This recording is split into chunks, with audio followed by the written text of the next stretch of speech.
Welcome to Chapter 30, Conservative America in the Ascent, 1980 to 1991. Now let's get started. The rise of the new right. Barry Goldwater and Ronald Reagan. Got to look at them separately, but also look at them as together. Reagan became an anti-communist in the 1950s, then anti-big government. Well, first, as an anti-communist, it actually started in the 40s.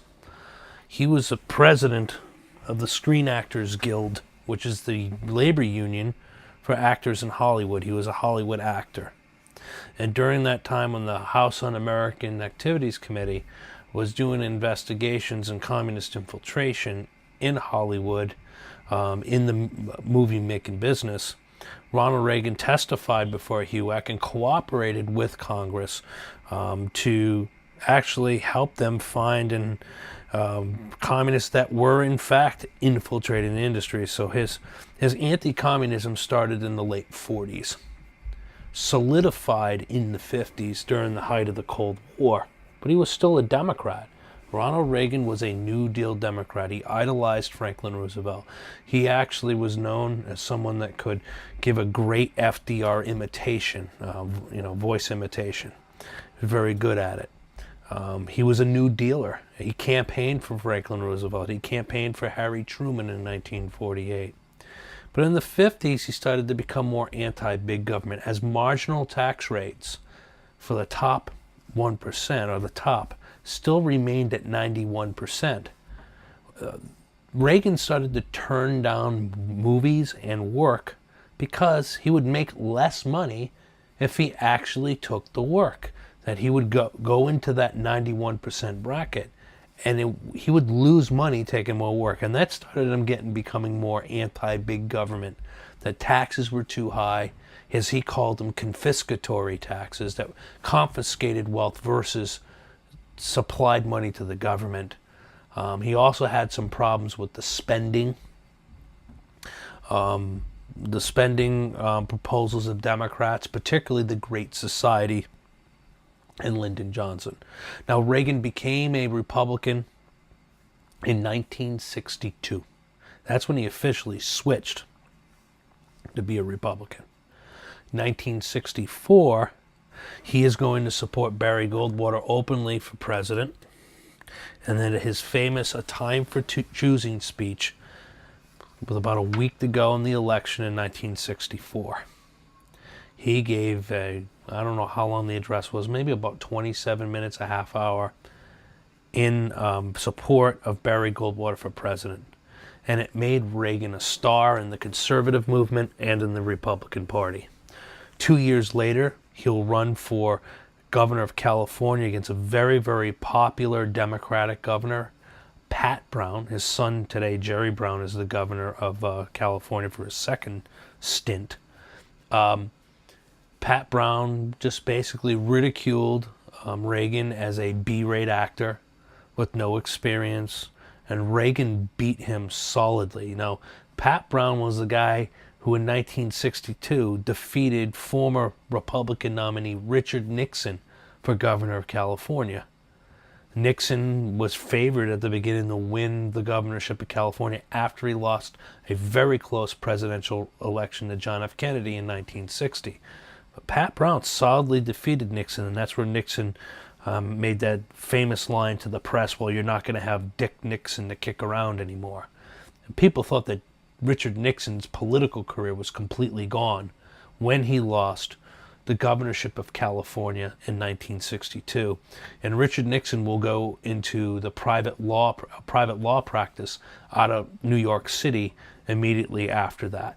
And many people thought that Nixon was done. So the new rising star for Republicans is Ronald Reagan, much more conservative, very much concerned about taxes, very much concerned about the size and scope of government. This conservative movement that is emerging here. So Goldwater is going to get Reagan's endorsement. The other thing, Reagan's wife Nancy, who he met during this whole Red Scare, Nancy Davis, that's her maiden name, was actually on one of the lists of possibly being a communist, but the problem was it was another Nancy Davis. That's how Ronald Reagan met Nancy. They went out to dinner about this because he was the Screen Actors Guild president, and she was concerned about herself being blackballed wrongly during the whole Red Scare in Hollywood. And after that first dinner became a date, and rest is history. Well, Nancy's parents lived in Arizona, the Davises, and they were very, very, very friendly with the Goldwaters. So there was a connection through Ronald Reagan's marriage to Nancy Davis, not Nancy Reagan, because her parents, who were doctors in Arizona, knew Senator Goldwater. So I know I'm giving you a lot of background, but there's a lot of connections here for a lot of reasons. The Conscience of a Conservative was a book written in 1960, released by Barry Goldwater. It's considered to this day to be a manifesto of modern conservatism. It was written by him. It was an anti-New Deal and an anti-communism speech. Well, not speech, a book. Anti-New Deal on particularly agricultural subsidies. A lot of the programs that the New Deal tried to, in his words, nationalize businesses and over-regulate private business. And within the conscious conservative of anti-communism, that conservatives are for individuals, so therefore will always, always, always oppose anything that has to do with collectivism, which he will say in that book is antithetical or the opposite of American conservatism. It's very straightforward language. It was very successful. It made Goldwater very, very famous in this upcoming conservative movement. One thing that's not mentioned here is that in the mid-50s, a magazine called National Review started to be published by a man named William F. Buckley out of New York City. He was basically a New York patrician who came from money, Ivy League, that kind of stock out of New York, and he started publishing a magazine called National Review, and it was the conservative magazine of record. Everything else in the press was pretty much liberal or progressive. So the National Review magazine was a good start to the conservative movement. Then with Barry Goldwater, with his book, The Conscience of a Conservative, and he becomes the conservative person in the Republican Party, because the Republican Party in 1960, 62, and up until 1964 is not a conservative party. It's a more moderate party in the likeness of Dwight Eisenhower. Dwight Eisenhower was a moderate. He basically kept the New Deal intact. He might try to tweak little things to save money, okay? And he was very much an anti-communist, but moderate on domestic issues. So there's going to be a fight in the Republican Party for the 1964 nomination between Barry Goldwater and Nelson Rockefeller, who is a more moderate liberal, or what today the term is a Rockefeller or a country club Republican. They're not conservatives. They're not necessarily for smaller government. They're not necessarily for tax cuts. They're not necessarily for states' solutions to problems or believing in the federalist system of states' rights. Conservatism is more about states' rights, a smaller central government, and more advocating for personal freedoms and for individual rights. So, I know I'm going on. I just want you to understand what conservatism is. Conservatism isn't like, oh, let's go back to the past and do things before. That's not really it. Is it smaller, limited government where individuals make choices for themselves? I'm using the language of a conservative. I'm not saying I believe it or not. Or do you want more government programs with a lot of different things that is somehow going to result in equality for people? So when you do that, conservatives will argue it takes away from your individual choice, your freedom of choice, your free will, and that kind of stuff. That's conservatism. Add into the fact that, if you're a conservative, there's no way you'll support collectivism, communism, or extreme socialism. So grassroots conservatism, you have Phyllis Schlafly, a book called The Choice, Not an Echo. Okay? She's one of these what you call anti-moderate Republicans. And this book here by Schlafly is very much a companion, you could say, that goes with Goldwater's The Conscious Conservative. And this book was in favor of Barry Goldwater. There are pins, political pins from the 1964 election will say Barry Goldwater, a choice, not an echo. That basically becomes the slogan of the 1964 campaign, penned by Schlafly. Reagan will be elected governor of California in 1966 and 1970. I already told you about 1966. So when I was born in Pomona, California, in May of 1970, Ronald Reagan was my governor, and he eventually was my president. So me and Reagan go way back. I'm just joking. So the rise of the new right, free market economics and religious conservatism, is going to be kind of not new in a sense, but it's going to be part of this new right, this new conservatism. So what's the characteristics? Anti-communist, focused on religion and free markets. Now, not everybody that was in this new right necessarily could care less about the focus on religion per se, but put it this way, the focus on religion didn't bother people that supported this movement of the new right. So not everyone that was for this new right movement was, focusing on religion, but there are going to be a lot of conservatives that are born-again evangelical Christians that are going to evolve over time, that are going to support this anti-communist and free markets agenda that believe fit very, very well with their focus on religion, morality, and cultural issues. Milton Friedman, who's to the right there, linked economic freedom with political freedom. If you're not free economically to do what you choose to do in an open free market, you're not free. Because if you're not going to be able to, create your own wealth and be able to protect that, how are you really free if within the economic system that wealth can be taxed, confiscated, and redistributed? Now, again, I'm using the language of what a conservative will say, is that taxes to a point can become confiscatory. Ronald Reagan will say it many, many times that he believed the tax code under the Democrats, he would say this time and time again in the 1980 election, that the tax code was a confiscatory tax code, confiscatory taxes, made to confiscate wealth and redistribute it.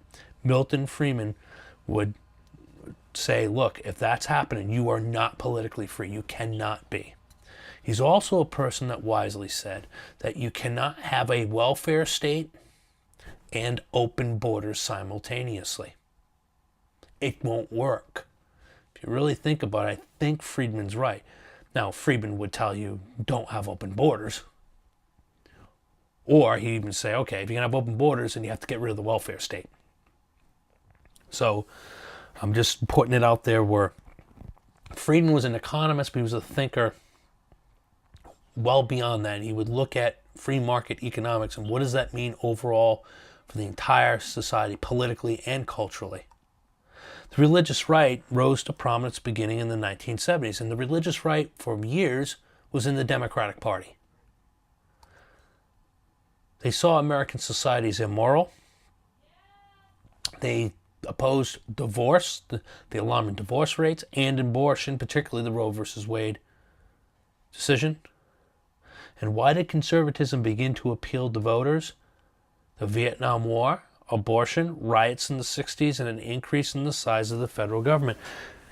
A lot of people looked at that, that's a wrong direction. The Vietnam War was not a good experience. The United States lost, was very controversial, divisive. And you watch on TV every night of young people protesting against their own country, protesting their country at war. A lot of people saw that as not good, that it was not patriotic to openly protest against those when you have men at that time in battle. I'm not saying I agree with it. I'm just telling you that characterization. Abortion, again, there are people that believe, there are many people still today, that believe that abortion of any kind is murder. Agree or disagree with that. But they saw that as if people are willing to support abortion on demand or make abortion legal, that's troubling from a moral sense that the American society would condone that when they believe that to be potentially a form of murder. Riots in the 60s, again, that had to do with protests of the Vietnam War and unrest. You look at that 1968 convention that unraveled on TV screens from Chicago. Okay? An increase in the size of the federal government with new programs, Medicare, Medicaid, new taxes, all these new agencies, the Environmental Protection Agency, I'm not trying to pick on them, just what came off the top of my head, housing and urban development. All of a sudden now the federal government is getting involved in education, which is understood to be a state function, not a federal function. Okay? So the appeal was the opposing party, the loyal opposition to the party that supported the increase in the federal government, that conducted, and I won't say started, but conducted the Vietnam War, that supported Roe versus Wade. It was the Democratic National Convention that had the riots in 1968. And again, I'm not doing this to point fingers, it's to show, well, why did people in the South and those can turn not only to the Republicans, but a conservative brand of republicanism. Now, you could say that Southerners were turning to conservatism, so the Republican Party became more conservative because Southerners, evangelical Christians and Baptists, but more so born-again Christians, were inherently conservative culturally when it came to abortion, when it came to family values and things of that sort. So you can look at it both ways. Okay? So the Carter presidency. Carter first was seen as a political outsider. He was an unknown governor of Georgia, one-term governor. He served one term, I believe. He was a state senator before that. Before that, he was in the United States Navy. He was a nuclear submarine commander. Very bright man. Very honest man. Very well-spoken man. But he wasn't a right fit for the time.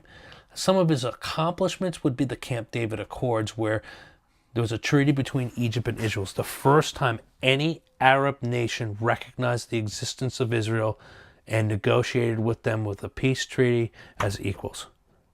Absolutely huge accomplishment for Carter to be able to bring that together at the presidential retreat at Camp David. It was highly, highly, highly controversial in the Middle East. Anwar Sadat, who was the leader of Egypt, basically a military dictator, 4 years later is going to be assassinated by the Muslim Brotherhood over the Camp David Accords. To the left on that picture of Carter is Menachem Begin. Menachem Begin was the Prime Minister of Israel. Well, Menachem Begin was the head of the group that bombed the King David Hotel in, at the time, Palestine, that killed a lot of British. The British controlled Palestine. So basically, Begin, before there was an Israel, it was like, I think it was 1946, the bombing of the King David Hotel. Okay? You could basically say that Begin was basically a Jewish terrorist. So bringing these two together to come to these accords in 1978, it was a monumental achievement for Jimmy Carter. And I would say that is his crowning achievement as president. SALT II was also another round of strategic arms limitation talks with the Soviets. I don't know if that necessarily was a success or not. Ronald Reagan will criticize that in 1980 as being more too conciliatory to the Soviets, and also Reagan did not really support détente. However, he used détente tactics to get what he wanted with Gorbachev, which we'll see pretty soon here. A hostage crisis. This is what's going to be the linchpin that's going to take down the Carter presidency, and where he's going to lose for re-election in 1980. It's going to show him as inept, as ineffective as a leader. The Shah of Iran was backed by the United States back in the 50s when the CIA supported a coup that took out the prime minister of the Iranian parliament. His last name was Mossadegh. And from there, they basically created the Shah, or Emperor of Iran. It was always seen by a lot of Iranians as a puppet regime for the United States and the West. That it was basically installed by the Americans and the British to protect British Petroleum Company in Iran, where the British had rights to Iranian oil. And what Mossadegh tried to do as prime minister was to nationalize the oil fields in Iran. Well, that couldn't happen. So the CIA, along with British intelligence, worked on a coup that took Mossadegh, didn't kill him, but took him out of power and installed the Shah. Okay? The Shah will be overthrown in 1979, not by, every day, but by Shia Islamic fundamentalists. What's going to happen is because the Shah was very, very tyrannical, he had secret police. He had basically a police state there. He was basically a dictator. He was the Shah or the Emperor, but very oppressive, very dictatorial. The name of his police force was called the Savat. They were very, very oppressive. What that did is that it boiled up a group of Islamic fundamentalists, Shia Muslim fundamentalists. Now, Shia are different than Sunnis. Shia is one sect of Islam that you find mostly in Iran and in today's southern Iraq. The rest of the Muslims in the Middle East, for the most part, are Sunni Muslims. And Shia and Sunni Muslims do not like each other. In fact, they're factions. They hate each other. Okay? So this is an Islamic revolution that a secular government, regardless if it was installed by the West or not, you can argue most of the Middle Eastern governments initially were installed by the West after World War I. That's something that ended after World War I. Okay? These Islamic fundamentalist groups got enough power to have the Shah overthrown in 1979. And who's going to come and lead them is formerly exiled to Paris religious leader, the Ayatollah Khomeini, will become the leader of Iran. What they would do is put together these 12 imams that's within the whole prophetic beliefs of Shia Islam, that these imams eventually is going to bring the end of the world and all that stuff. Well, this supreme council of imams, well, the Ayatollah is the supreme leader of this group. That's what rules Iran to this day. A theocracy of religious leaders, a little theocratic oligarchy. It's tyrannical. They run the country. Yeah, Iran has a president, but they're a puppet. They're a puppet of the religious leaders. Iran, the Islamic Republic of Iran, is a theocratic oligarchy for the most part. Yeah, there's a parliament and a president, but the supreme leaders are the religious leaders. And so Khomeini's going to come back. Khomeini's no longer with us. He passed away maybe 15 years ago. He is the equivalent, Khomeini in his memory is equivalent to Christians with Jesus. So, I mean, he's seen as a spiritual person. Okay, so it's theocratic, it's personal, it's religious. So you need to understand it, and it's scaring the daylights out of the other nations and the other regimes in the Middle East that these young Islamic groups could take over a country. That's why the Iranian Revolution is so important of 1979. What does that mean for the Middle East in the future? Are there going to be more Iranian revolutions? We'll look at that when we look at the Arab Spring of 2011. The U.S. admitted the Shah for medical treatment. The Shah was diagnosed with cancer, so he was going to come to the United States for medical treatment. So that made the United States even worse in the eyes of the Iranian Islamists. In response to that, because we let the Shah come here for cancer treatment, 66 Americans were held hostage at the U.S. Embassy in Tehran. They were taken. That photograph on the bottom right is at the beginning of the hostage crisis. It's going to be for over a year. These hostages are going to be held. Jimmy Carter is going to try a rescue where the planes are going to be shot down. There's going to be all kinds of embarrassments. these hostages will not be released until right after Ronald Reagan is sworn in as president on January 20th of 1981. They were released not after Carter left office, like the minute after Reagan was sworn in. But Ronald Reagan said this in his memoirs, and it is true. The Carter administration pretty much negotiate the terms of the release, but they'll give the last insult to Jimmy Carter. They're going to wait until Reagan becomes president before they release him. Okay? So Carter did work during the transition. He continued to work diligently to get those hostages released, and he did do that.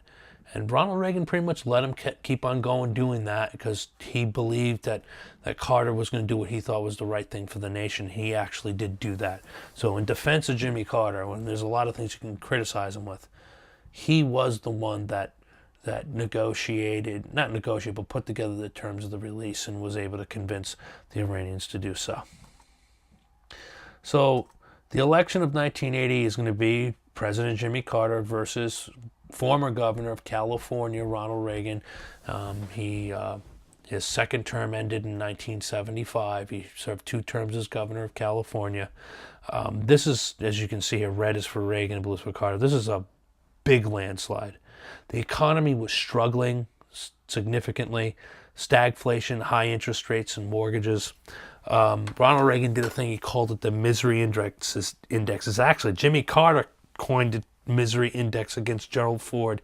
You add the inflation rate, interest rates, and the unemployment rate together, and that would be the misery index. And Carter effectively used that against Ford. Well, when you do something like that and you don't solve that problem, guess what? The new guy is going to come in and use it against you. And that's what happened. And it was pretty devastating. Reagan was really, really, really good at making that case. Reagan promised to shrink the size of government. And he also promised to build up the military. He went on about how the military was in such bad shape, and he was right on a lot of that. But Reagan also understood, too, that to win an election, you need to use the media of the time. He was able to use the television very, very effectively. There was only one presidential debate. And it was a week before the election, and Reagan, by most polls, was down to either by 5 or 7 points. And he had one shot at it. And what Reagan did is he spoke to the camera, he spoke to the people, and at the very end, in his closing remarks, which is now considered to be a standard, he looked in the camera and asked, "Are you better off than you were 4 years ago? If so, vote for the president, but if not, vote for me and vote for this and that and everything else." He was very, very, very effective. I will put up, I think I already did put up the Reagan-Carter debate. I would watch it. The first 40 minutes or so was like, Reagan seemed just to hang in there. But in the last 20 minutes or so, Reagan really turned it on, and his closing remarks were really, really good. So a week later, he's going to win this landslide. A 45-state landslide. It's bigger than the Hoover loss to FDR in 1932 in terms of the Electoral College. So what was the Reagan coalition? What was this coalition that got him elected? Those who favored lower taxes, balanced budgets, smaller government, states' rights, and being tough on crime. These are the people that supported Ronald Reagan. Southern whites also supported Reagan. He was a beneficiary, you could say, of Nixon's Southern strategy. Then you have the moral majority, the religious right group led by Jerry Falwell. Okay, what you're going to see is in the 1980 election, a lot of evangelical Christians who were with Jimmy Carter. Jimmy Carter was a born-again Christian, the first born-again Christian president. But they were not very keen on his leadership, and so what they did is they supported Ronald Reagan. And what you're going to see is a lot of these evangelical Christian groups, like the Moral Majority and others from the South, that tended to support traditional Southern Democrats, are now have a home in the Republican Party and the Ronald Reagan Republican Party. Who are these Reagan Democrats? Many blue-collar workers that became weary of protests and welfare spending. Well, those Reagan Democrats have come back. Donald Trump won Pennsylvania and won Michigan. People say that these Reagan Democrats are they voted for Trump. And they were weary of the economy. They're weary of NAFTA, North American Free Trade Agreement, losing industrial jobs, and not weary of welfare spending, but weary of illegal immigration. Okay? And those are pretty much I guess you call them Trump Democrats, but a lot of those old Reagan Democrats became independents anyways. But groups of people that traditionally will vote for Democrats, like they voted for Bill Clinton in 1992, 1996. They voted for Al Gore in 1980 and voted for John Kerry in 2004 for the most part. They started to kind of maybe swing over. Voted for Barack Obama in 2008, 2012. But 2016, they voted Republican. They voted for Donald Trump. And I think a lot of it has to do with, again, illegal immigration and his trade. I guess you call it rhetoric, and I think it's turning into policies. We shall see.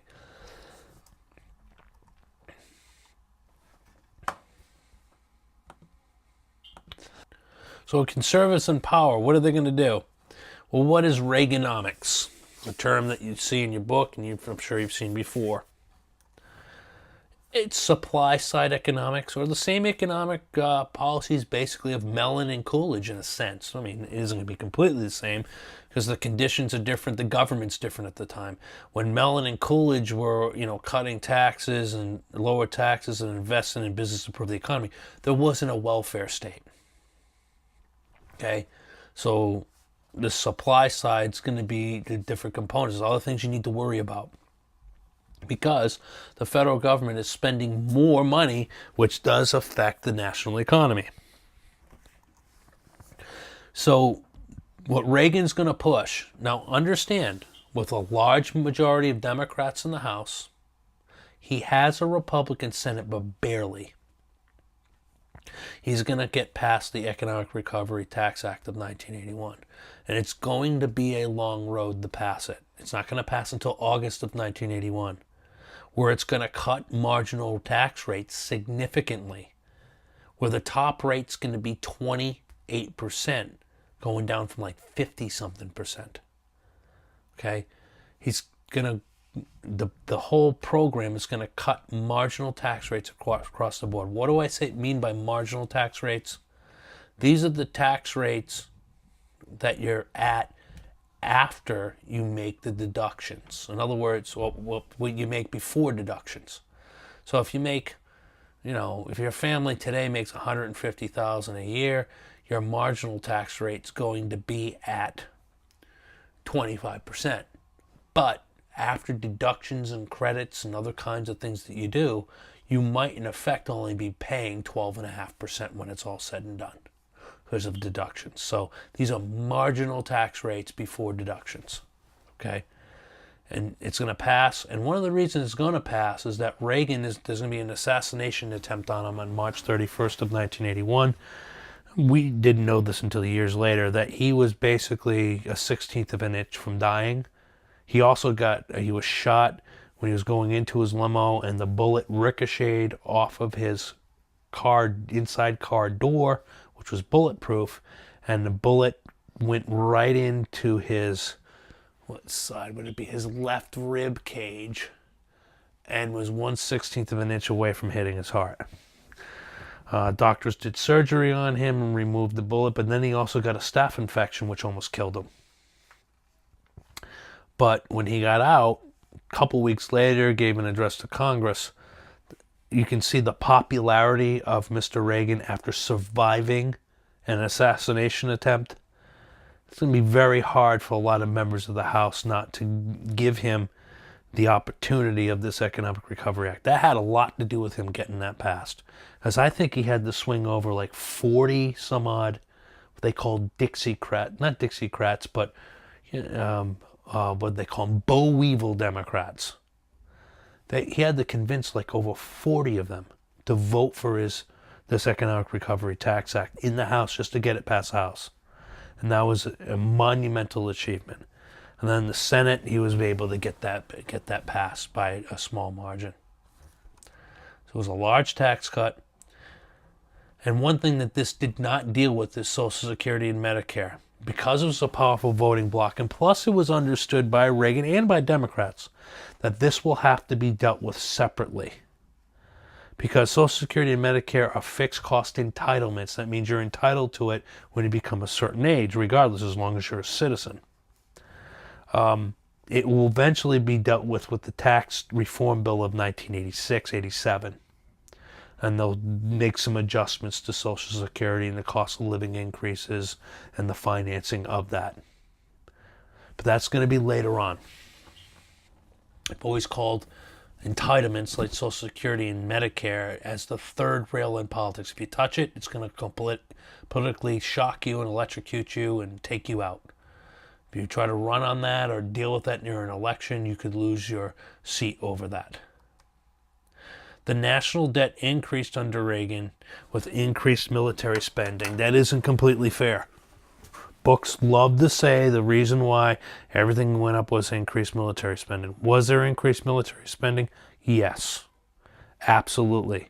Reagan had a thing that he had to have a very strong military and build up the military as a strategy to defeat the Soviet Union. We'll get into that when we go into the whole Cold War phase and how we dealt with Gorbachev and the Soviet Union. There was a strategy to that. However, revenues almost doubled from the Reagan tax cuts and the adjustments that were made in 81 and 82.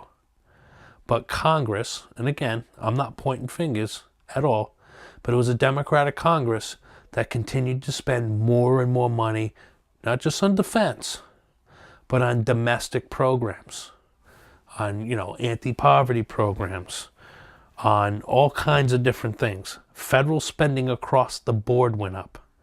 So it's not necessarily fair to point that all these debts and deficits had to do with increased military spending, because domestic spending, which you call domestic spending that you can actually have control over, non-discretionary spending, rose significantly in the 1980s also. And the last time I checked, the Democrats ran Congress, and Congress spends money. Now, Reagan, in his autobiography, said that his biggest regret is that he didn't hold the line on spending more with Congress. However, he said, those were the compromises he had to make to get tax cuts that he wanted, to be able to grow and make our military stronger. This is his words. And be able to do things that he thought was important for the country. That the one thing that Congress wouldn't give up is their insatiable appetite to spend money. So your book doesn't really get into that, because remember, most historians, they're starting to be kinder to Ronald Reagan. They're not huge fans of his, so they want to say the deficit's all because of military spending. That's part of it, but that's not all of it. It's just unfair to say it. There's way more going on than that. And he wasn't the one that decided what gets spent. Congress was. Deregulation. Decrease in government regulation. Connect that to Donald Trump. Trump keeps on talking about his new executive order. For every new regulation, 2 regulations need to go away. That means 2 old ones need to go away for every new one.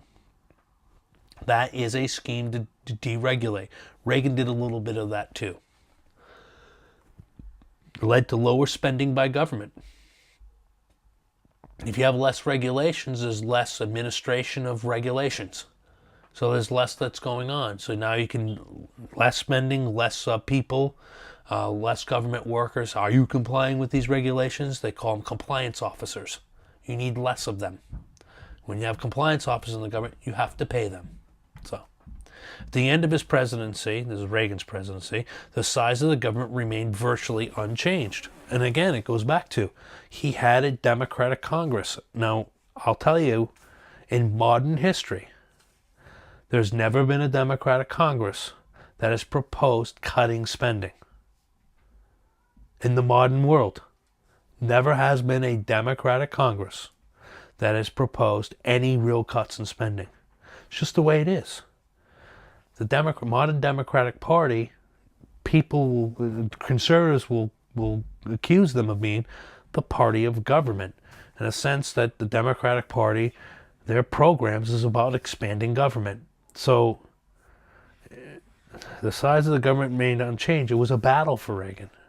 Reagan was a Republican president with a Democratic Congress. He had the Senate for 2 years and barely, then lost it, and I don't think he ever got it back. Maybe he got it back one more time. He might have had it 4 out of his 8 years.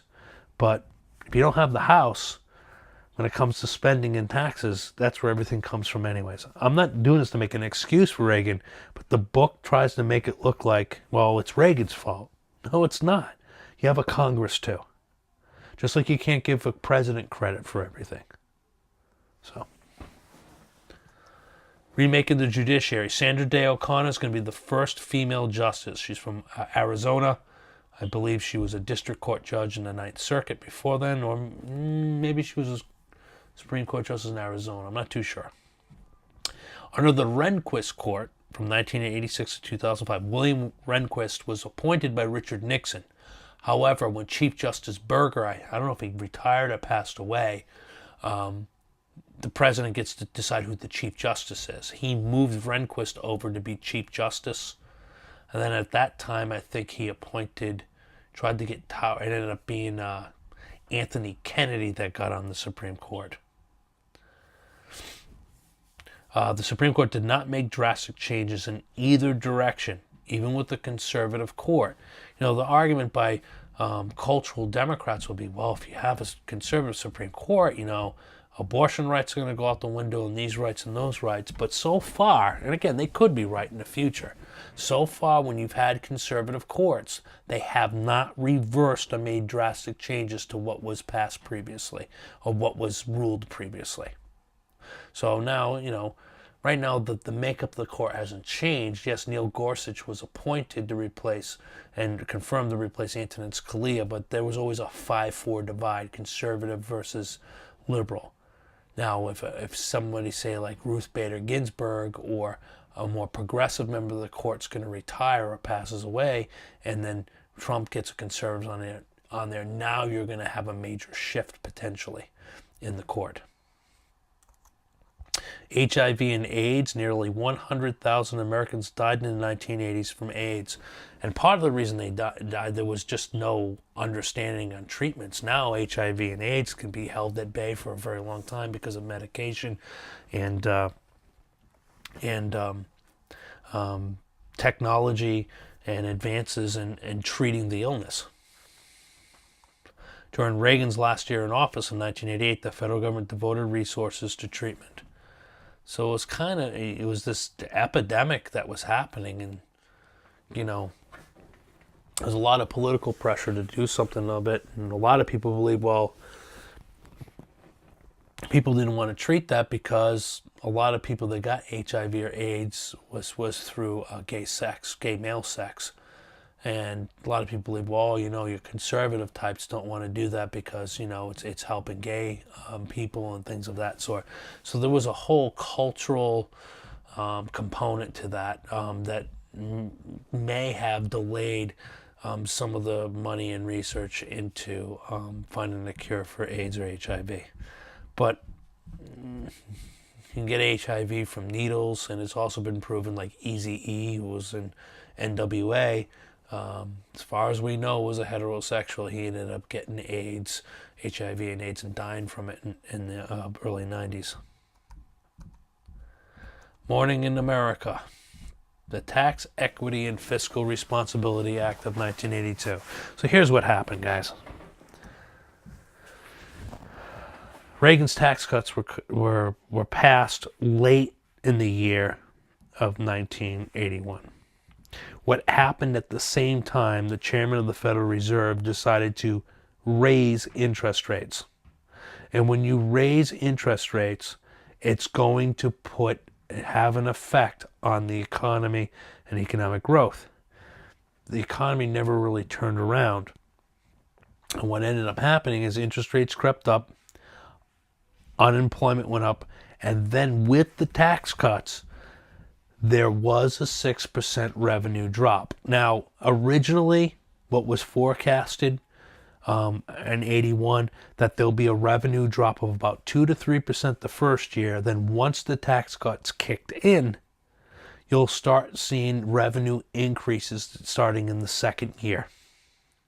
The problem was kicking up the interest rates got a lot of people in Washington really nervous, and then the revenue projections dropping at 6% really freaked a lot of people out. So remember, this is a Democratic Congress. Not saying anything against the Democrats here, but the numbers. Reagan had the deal with this Tax Equity and Fiscal Responsibility Act. It was in a sense a tax increase, but what it did, it reduced the rate cuts that weren't in effect yet. So when the first tax cut in 81 came through, they were reducing rates a little bit over time. There was a schedule each year. Remember I told you on DeMellon, you just don't cut taxes and go, hey, everything's great. You do them incrementally over time so then the economy can absorb those reductions over time. And that's the way revenue increases in the economy grows and does not hurt revenues so drastically right away, right?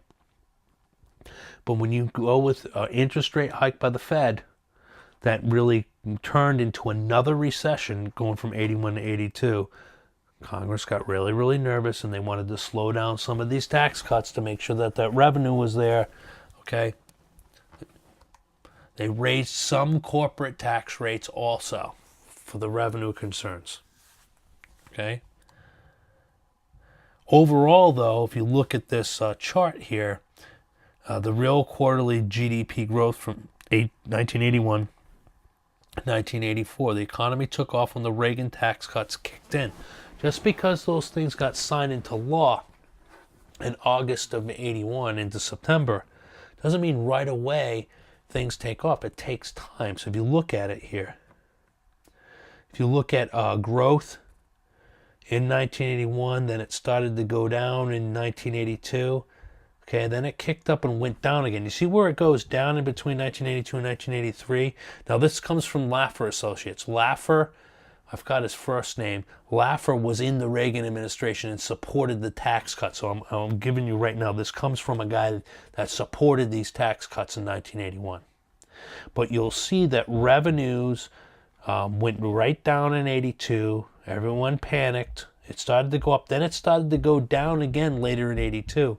That was because of the tax increase in 1982. So it bumped it down and kept it again. Then starting in 1983, you can see that these revenues, GDP growth, gross domestic product growth of the economy started to take off in 1983 and into 1984. It's going to come down and come up again. Okay? These tax cuts overall is going to put forth the largest economic expansion in the United States since the baby boom after World War II. Some people will say it's the largest sustained post-World War II growth in history. Was after these tax cuts in 81. There was an adjustment in 82. There's a debate. Did that adjustment in 82 really help the growth overall, or would the growth have been bigger? Some people say, yeah, it kind of, you look at here, it retarded the growth a little bit. And then finally those tax cuts kicked in. It's hard to tell. Okay, the Laffer people will tell you that the Tax Equity and Fiscal Responsibility Act of 1982 was unnecessary, that it actually slowed down the recovery. Others will say, no, we had to get these rates right and make them more equitable and fair. Okay, and so this is what really made it take off. So it depends on who you talk to. Okay.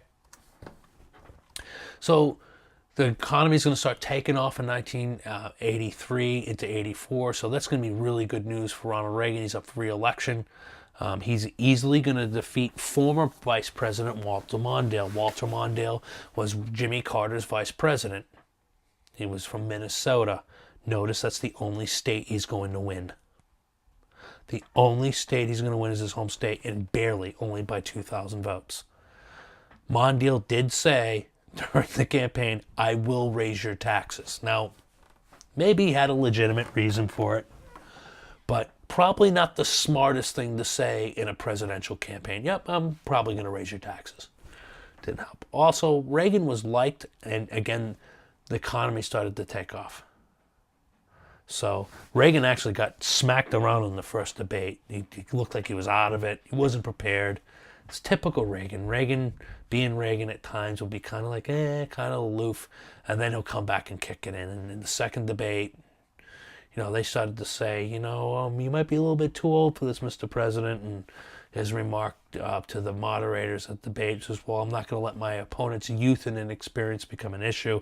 He's talking about former Vice President Mondale because he was, younger than Reagan. He was just really good at that kind of stuff. But overall, he easily defeated Mondale, a 49-state landslide. The only thing Mondale got was Minnesota and the District of Columbia. That's it.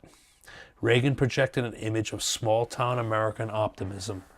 Called It's Morning Again in America. There's commercials I'm going to put up from 1984.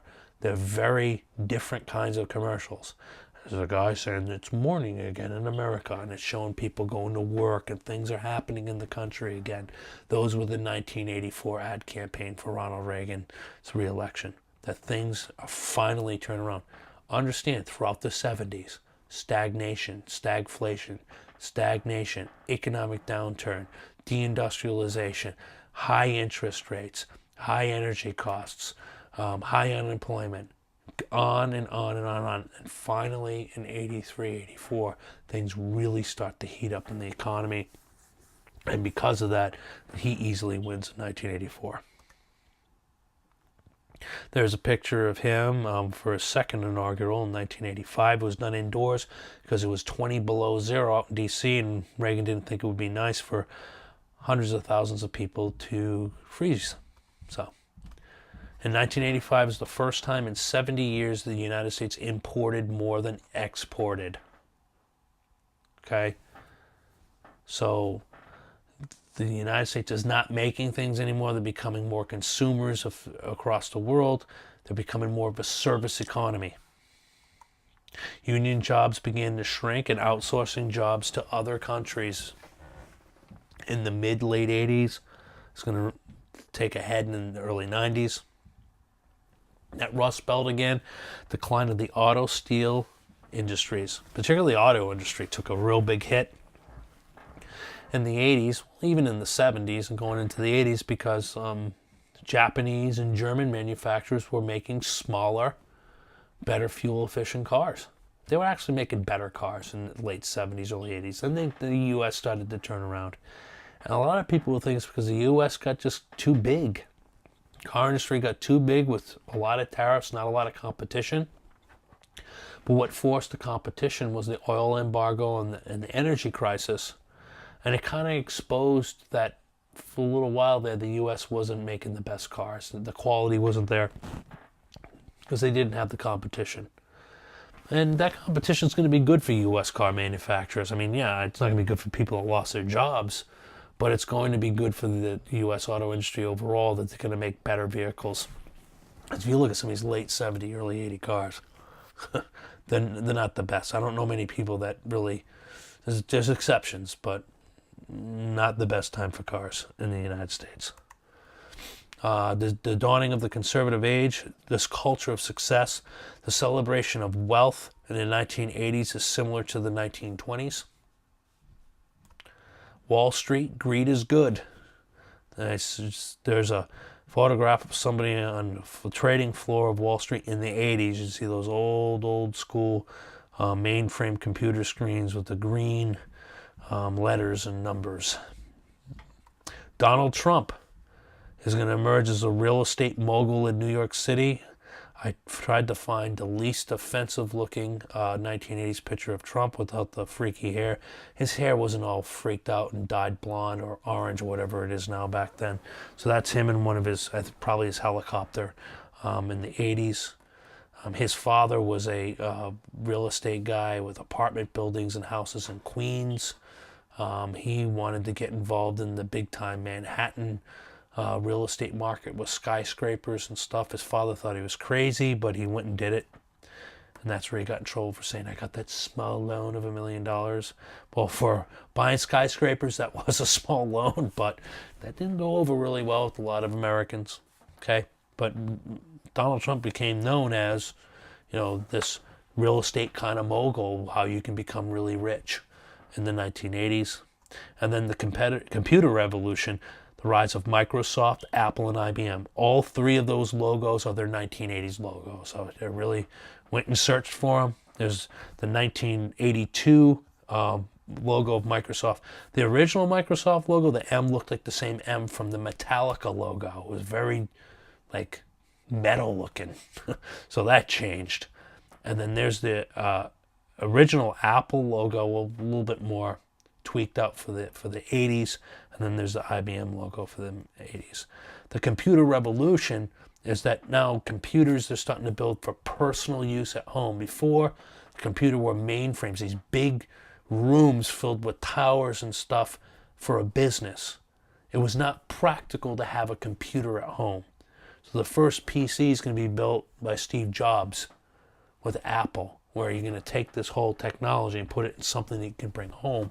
And then right close after that, you're going to have Bill Gates and Paul Allen, two college dropouts. They're going to also be in a garage dropout, like also Steve Jobs with Apple, and I forgot his real name, was his partner at the time. They're going to start these two businesses basically out of garages in Western United States. Microsoft in Seattle, Apple in Northern California or Silicon Valley.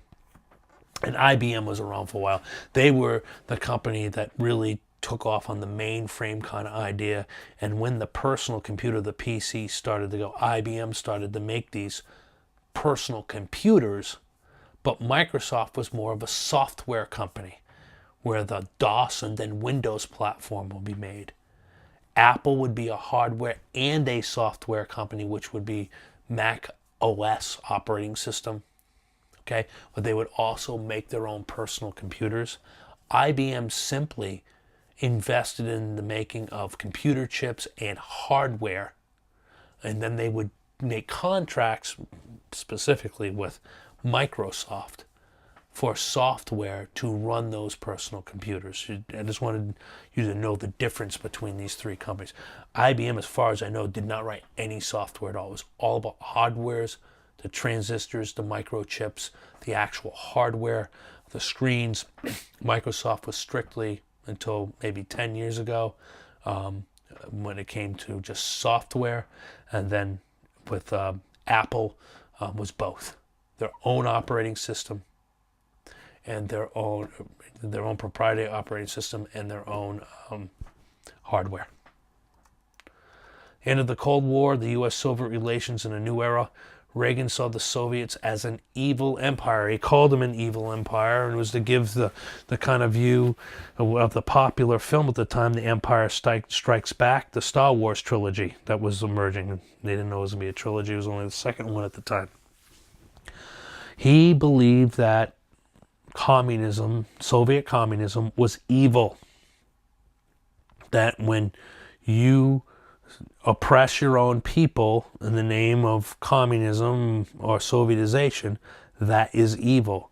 When people are not free to speak for themselves and freedom of speech and economic freedom, he did not see that as okay. He saw that as evil. And that was definitely a rejection of détente and a rejection of, trying to be really nicey-feely with the Soviets. He was tough with them in his rhetoric. So Reagan's Cold War revival, the policy shifted from containing communism to defeating it. Now, how was he going to do this? He was going to talk tough in public, build up the military, but then when meeting with Soviet leaders, try to work with them and negotiate. Okay? His whole problem is that his predecessors tried to negotiate behind the scenes, but were too soft in their rhetoric publicly, and weren't always strong when it came to keeping the military strong, particularly conventional forces. Jimmy Carter, and even before that, under Ford, but more so under Jimmy Carter, military spending was cut significantly, and a lot of things were left in disrepair. Liberal Democrats, or Democrats, they tend to be more, I don't know if I want to say pacifist, but they're not into spending a lot of money building up the military. They think, hey, you don't spend that money in military and war. You spend that money on helping people at home. So, I mean, it's not like it's some kind of conspiracy or anything. It's just priorities are different. Liberal Democrats, their priorities are going to be on what we call social programs, or what I call cultural programs, domestic spending. You know, the expansion of the welfare state, helping those in need, more programs for the elderly, more programs for the poor, more programs. They cost money instead of spending it on building up the military. Okay? So, just before I get to the Strategic Defense Initiative. So, again, the rhetoric is going to be tough. You're an evil empire, all that kind of stuff that, you know, he said all kinds of different things about how communism was wrong, that communism was antithetical to human nature, that people yearned to be free. He always talked about freedom, a free Europe, free people around the world. Reagan always championed political freedom and democracy, and always said that the Soviet Union does not believe in that, and communism is antithetical to liberty and democracy. And he was very, very strong about that. And he believed that communism needed to be defeated, not contained. He was 70 years old, basically, when he became president. And he always had a plan to defeat communism. You don't contain it, you beat them. He believed that freedom and democracy will defeat communism because it's antithetical to human nature. It's what Reagan believed. And no one was going to change his mind on it. Believe me, the State Department tried to change his mind about what he would say in speeches. They tried to strike out the evil empire line in his speech. Nope, he put it back in. When he went in front of the Brandenburg Gate in I don't know where was it, 86 or 87, he said, Mr. Gorbachev, tear down this wall. The State Department was freaking out. Don't say that. That's provocative. He put it back in the speech. He was an old man that knew what he wanted to do, and no one was going to tell him differently. Now, you can disagree with him, but I'm telling you, he knew what he was doing. And he spent years reading books and studying Soviet communism. No one was going to tell him differently. Okay? So he was very adamant about this. Now, what was the overall thing to defeat them? First of all, the Soviets got their money from selling oil. And the Soviets got their money from expanding and being able to take from the assets of the countries they expand Soviet communism to. Their satellite countries, other places. Okay? And to have a strategic plan. That's why they were in the Middle East, to try to keep oil prices up. Why? Because that's how the Soviet economy made money to be able to build more nuclear weapons and keep their military presence. Without that, there wasn't a free economy there. Without high oil prices and oil sales, the Soviet regime could not make it. Okay? Ronald Reagan knew this. And one thing that the Nixon administration, along with Henry Kissinger, came up with, let's convince the OPEC states, the Middle Eastern states with oil, to reduce the price of a barrel of oil. If you do that to a certain point for a long period of time, it's going to bankrupt the Soviet Union. They're not going to be able to keep up with massively increased American military spending. This was his strategy to defeat them economically. Massively build up the military, conventional forces and nuclear forces, and at the same time work on getting world oil prices low. And in the 1980s, I remember gas was cheap, really cheap. When I was in high school, it was so cheap and affordable. So the price of a barrel of oil went under, I believe, $10. Okay? It bankrupted the Soviet Union. Okay? So that was part of the strategy. The other part of the strategy, again, tough rhetoric. But also, another part of the strategy was to try to engage the Soviet leader. The problem was the first couple of years, the Soviet leader, Leonid Brezhnev, dies. Then you get a new guy, Yuri Andropov. He's there for about a few months. He dies. And then there was another guy, Konstantin Shrenyenko, might have been there about 9 months. Then he dies. So then finally a new younger leader emerges named Mikhail Gorbachev. Now Mikhail Gorbachev is going to be someone that he's going to be able to deal with. It's not going to be easy.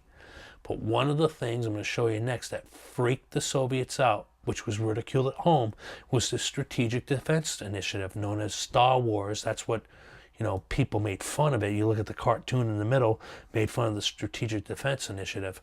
It was a system where putting together lasers and other technologies where nuclear warheads could be destroyed in the atmosphere or above the earth when they're launched. So if a missile is launched, when it's at its peak height, you would have lasers or other ways to destroy that nuclear warhead before it descends down to its target. That was called Star Wars as a goof to make fun of it, that this technology is a pie in the sky, it's not going to work, and all that stuff. But here's the thing. It scared the Soviets. The Soviets, in any negotiations later on in Reykjavik, Iceland, and later on, Gorbachev insisted that the United States either A, stop the Strategic Defense Initiative, or share the technology with them. Reagan knew that militarily, he also knew not only hurting their economy through oil prices, but he had to have an advantage over the Soviets technologically. And this is what the Strategic Initiative was. It was the thing that was to become a bargaining chip. It wasn't a bargaining chip. He was going to use to really have them concerned that the United States is going to have a huge advantage over them militarily. What good is their nuclear arsenal if SDI is functional? The nuclear arsenal means nothing. Okay? So the books, the textbooks, and conventional wisdom will say, yeah, SDI, it was a big pie in the sky thing. It wasn't going to work. But I'm telling you right now, in the negotiations, it worked. It definitely worked in between Reagan and Gorbachev. It was a huge plus to have. Now, the technology from SDI right now protects Israel. Israel probably gets at least 1,000, if not more, missile attacks from terrorist groups outside of Israel a year. And they have what's called this Golden Dome, which is based on SDI technology that shoots down about 98% of the missiles that get shot into Israel. So the technology is proven to work. Now, since Ronald Reagan, and then George H.W. Bush was elected in '88, so he kept SDI. When Bill Clinton came in, his first executive order was to stop funding it. When George W. Bush came back in the presidency, his first executive order was to bring back funding to SDI. As soon as George W. Bush left and the Democrat Barack Obama came in, his first executive order was to defund SDI. And what did Donald Trump do when he came in? He started funding that technology again. It seems to be the Republicans like it, the Democrats don't want to spend the money on it, which is fine. But I just wanted to let you know about that this technology is still being worked on today. And actually, with the Golden Dome in Israel, it's been successful. It's a plan to destroy missiles launched by the Soviets. Again, in the atmosphere, if you look at the picture on the left, that's how it's supposed to work. With lasers, hit the nuclear trajectory, it blows up, kaboom, it's done. Okay, there's a political cartoon in the middle there that's making fun of it, Star Wars, everything else. But I'm telling you right now, SDI, if you read the documents of the Soviet Union and everything else, was a big deal that concerned them. The U.S. supported anti-communism throughout the world. So any countries that were fighting against communism, but where communism was starting to take a hold and the Soviets were very aggressive, was in Latin America, right in the Western Hemisphere. They already had Cuba under their orbit with Fidel Castro, but in Latin America, like places like Nicaragua, El Salvador, and other places in Latin America, Soviet communism was on the move. The United States will invade Grenada in 1983 to protect American students because the communists took over in Grenada. That it was 1983. The United States would even support these regimes even if they weren't democratic, as long as they're anti-communist. And again, you look at foreign policy of a big nation or any nation. If you start complicating everything, you got to pick your battles. The United States was in the Cold War. Their number one objective of foreign policy was to defeat communism's worldwide reach. And Reagan was just defeat it completely and defeat Soviet communism through economic coercion and other things. Okay? It was basically defeat communism short of war. Okay? The Iran-Contra affair. Critics of Reagan will call it the Iran-Contra scandal. The United States sold weapons to Iran and sent the money to the Contras of Nicaragua. Iranians had some American hostages. Reagan was the kind of president that did micromanage everything, and this situation was to his detriment. All he wanted was those Americans to come home. Didn't like the idea that Americans were held hostage by this group or that group. So what ended up happening was the U.S. sold some weapons to the Iranians. Now, the Iranians were in a vicious, vicious, vicious war with Iraq. Okay? And the United States was kind of on the Iraqi side, sometimes on the Iranian side, depending which way the wind was blowing. Again, it had to do with Cold War calculations. Okay? Whatever the United States would support would have to do what they think is best for their foreign policy at the time that would take their objectives. So they sold some weapons to the Iranians that they'll use in the war against Iraq. And that money, instead of being put in the treasury, and this is where it was wrong, was used to send money to the Contras of Nicaragua. The Contras were a group that were opposing the communists that were trying to take over Nicaragua that were backed by the Soviets indirectly. Okay? Well, Congress passed a law, okay, that basically the United States would not support the Contras. The Sandinista government was Soviet-backed and communist. So the goal was to overthrow that communist government. But Congress forbid providing aid to the Contras in legislation. Okay, so it was wrong what happened. The money was given to the Contras. It was illegal. The whole thing is that it's pretty clear that Reagan didn't know that this was going on, because Reagan was not a micromanager. He trusted the people they put in there. This is a case where the people that were entrusted did something wrong. Reagan, once he found out for sure that this did happen, he said, all right, it's my fault, and I take the blame for it. And his presidency kind of wasn't the same. Now, to be real, the media never liked Ronald Reagan, really. They didn't like him ideologically. They might have liked him personally. But again, the media is pretty liberal. They don't like conservative policies so much. So they were really tough on Ronald Reagan. So when this happened, I mean, the media was almost gleeful. That, ooh, there's a scandal here. We can go after Ronald Reagan and smack him around and all that kind of stuff, which, it happens. And, the press should be tough on things like this. But there was a special prosecutor. Couple people got in trouble, but it never got to Reagan. It never got to a point if there's anything remotely impeachable.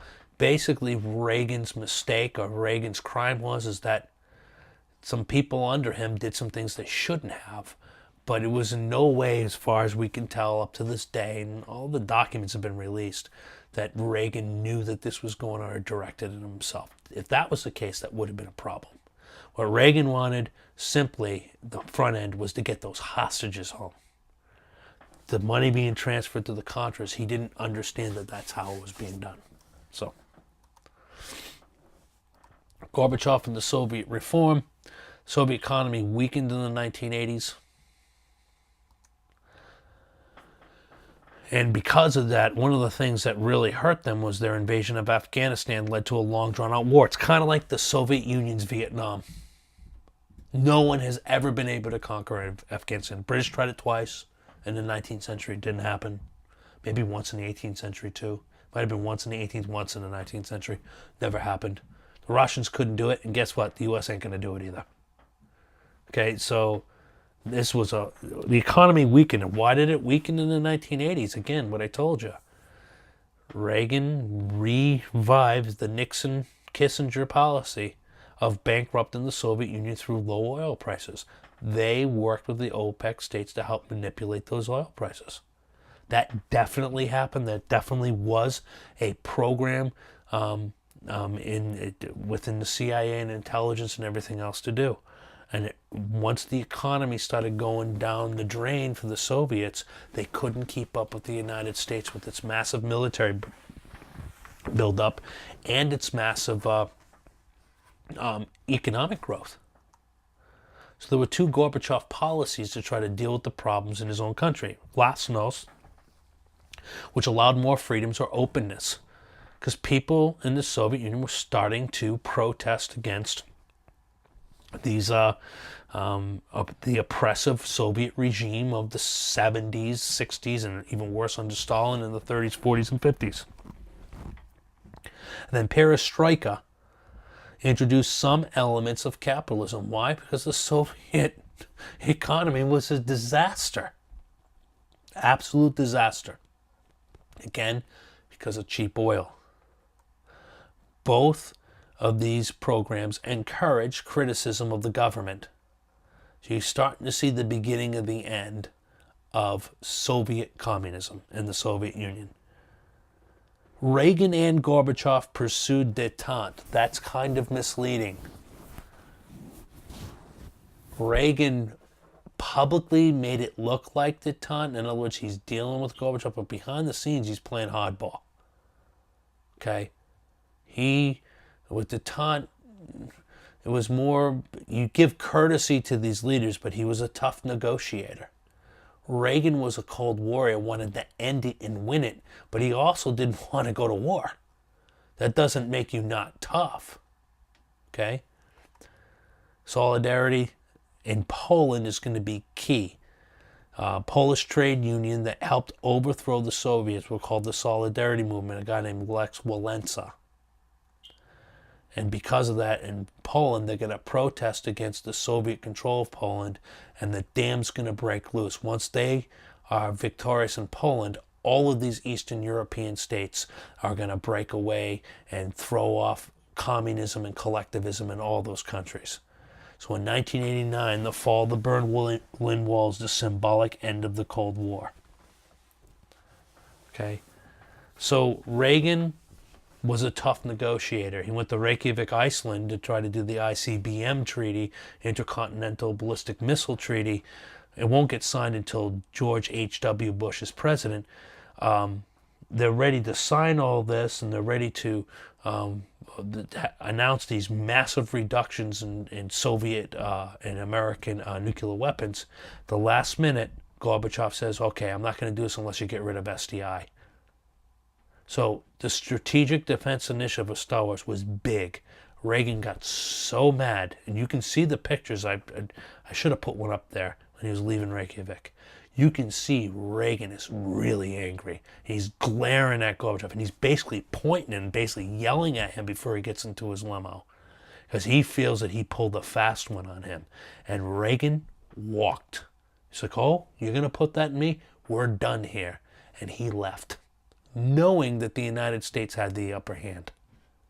He was mad because he did it last minute. However, he left there knowing that they will have to come back and accept it without any changes to SDI.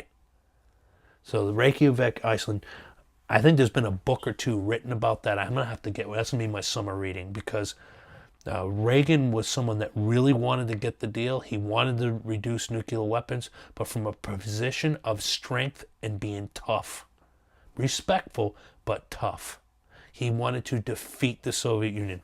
And the fall of the Berlin Wall is the end of the Cold War. And historians rightly are giving that win pretty much starting to Ronald Reagan. Now, there's some who say, well, the Cold War wouldn't have ended without Gorbachev. They're trying to say Gorbachev, without him, it wouldn't have ended. He ended the Cold War. That's not accurate. Did Gorbachev help? Yes. Because Gorbachev was pragmatic. He saw the writing on the wall. He saw what was happening. His economy was in shambles. He saw what was happening to his country. He saw this open criticism of the Soviet regime from its own people. He saw the resistance in Poland and other Eastern European states. He saw what was happening.